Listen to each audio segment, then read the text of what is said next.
Let's now start this bulletin by bringing you some updates on the protests happening in the United States. There is widespread anger and chaos in the United States as of now. On one side, more than 64,000 people have died from coronavirus and 1 million have been infected.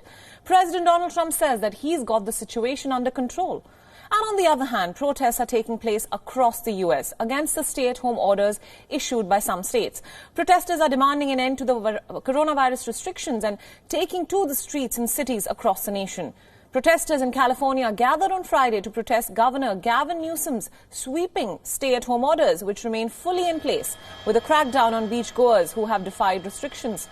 Beach closures came after Newsom complained that beachgoers could hasten the spread of the virus in California, delaying the state's ability to ease public health restrictions.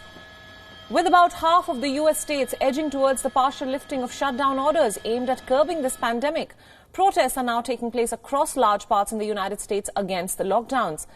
In Sacramento, California, for instance, dozens of cars lined up for a drive-in protest in a parking lot just outside the state capital. Protests also took place in Chicago, Illinois, and some in Chicago even held signs calling for the governor's impeachment. Protesters in Jackson, Mississippi, waved flags outside the Capitol building. Crowds also gathered outside the Ohio State House to protest Governor Mike Dooney's stay-at-home order to stem the coronavirus spread.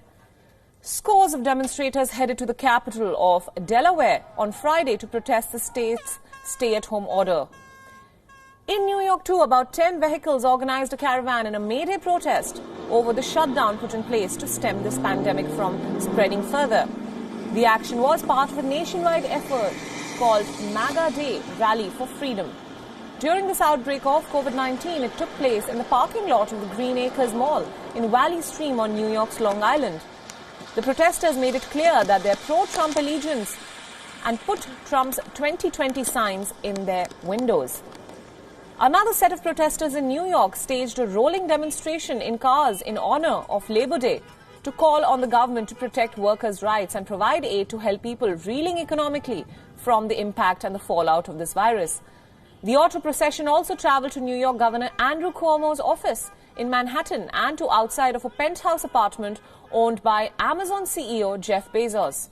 The Labor Department data on Thursday showed some 30 million Americans who have sought unemployment benefits since March 21st this year.